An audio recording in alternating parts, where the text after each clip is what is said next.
మాజీ ముఖ్యమంత్రి వైసీపీ అధినేత వైఎస్ జగన్మోహన్ రెడ్డి గారి రాప్తాడు నియోజకవర్గం రామగిరి మండలం పాపిరెడ్డిపల్లె ఆ పర్యటన అప్పటి నుంచి ఇప్పటి వరకు రాష్ట్ర రాజకీయాల్లో చాలా హాట్ డిస్కషన్కి కారణమవుతూ ఉంది. అక్కడ విపరీతమైన జనం రావడం, పోలీసు భద్రత లేకపోవడం, జగన్ గారి హెలికాప్టర్లో తిరిగి వెళ్ళలేక దాని మీద జనం దూరి అదంతా కనుక కాసింత ధ్వంసం అవ్వడం, ఆయన తిరుగు బెంగళూరు వెళ్ళడం, జగన్ గారి భద్రత చుట్టూ పెద్ద ఎత్తున చర్చ జరగడం, అధికార పార్టీ వైపు నుంచి కనుక సెటైరికల్గా మాట్లాడడం, ఫైనల్గా దాని మీద విచారణ అంటూ హెలికాప్టర్ నిర్వహణ సంస్థను కో పైలట్ని ఈరోజు పోలీసులు విచారణకు పిలవడం, ఇదంతా ఒక ఎత్తు. మధ్యలో జగన్మోహన్ రెడ్డి గారు రామగిరి ఎస్ఐ సుధాకర్ యాదవ్ గారి మీద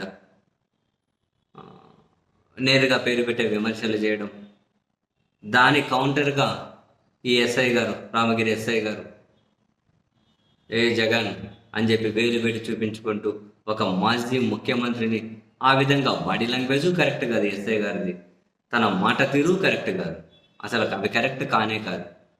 సరే, తాను ఆ విధంగా ఎందుకు స్పందించాల్సి వచ్చింది అంటే, సరే తాను టీడీపీతో ఈ విధంగా ట్రావెల్ చేస్తూ ఉన్నారు, ఫస్ట్ నుంచి ఆ ఫోటోలు అవి ఇవి చాలానే సర్క్యులేట్ అయ్యాయి. మొత్తం మీద రామగిరి ఎస్ఐ అయితే 2-3 రోజుల పాటు వార్తల్లోనే వ్యక్తి అయ్యారు. సరే, తాను మాట్లాడిన మాటలు వైఎస్ఆర్ కాంగ్రెస్ పార్టీ నాయకులకు, వాళ్ళ వైసీపీ సోషల్ మీడియా కూడా ఖచ్చితంగా మంట పుట్టించి, ఈ క్రమంలో తాజాగా ఇందులో మరో ట్విస్ట్ ఏంటి అంటే, ఈ Ramagiri SI Sudhakar Yadav cyber crime పోలీసులకు ఫిర్యాదు చేశారు. జగన్మోహన్ రెడ్డి గారి ఫ్యాన్స్, వైసీపీ కార్యకర్తలు నన్ను, నా కుటుంబాన్ని బెదిరిస్తూ ఉన్నారు, చంపేస్తామంటూ ఉన్నారు, మాకు చాలా ఆందోళనగా ఉంది అని చెప్పి సైబర్ క్రైమ్ పోలీసులకు ఫిర్యాదు చేసినారు.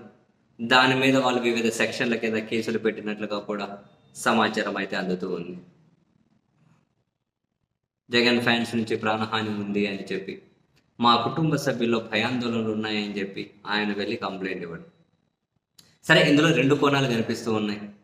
ఒకటి, నిజంగానే ఆయనకు ఆ విధంగా ఫోన్లు చేసి బెదిరించి ఉంటే వాళ్ళ కుటుంబ సభ్యుల్లో ఆందోళన ఉండడం అనేది ఒక పాయింట్.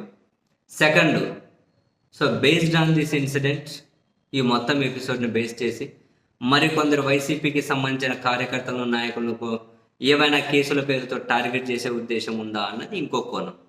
ఈ 2 కోణాల్లో ఏదైనా నిజం కావచ్చు. మరి తను ఇచ్చిన కంప్లైంట్ మీద పోలీసులు ఎలాంటి చర్యలు తీసుకోబోతున్నారు అన్న దాన్ని బేస్ చేసి మనకు ఒక క్లారిటీ వస్తుంది. చూద్దాం.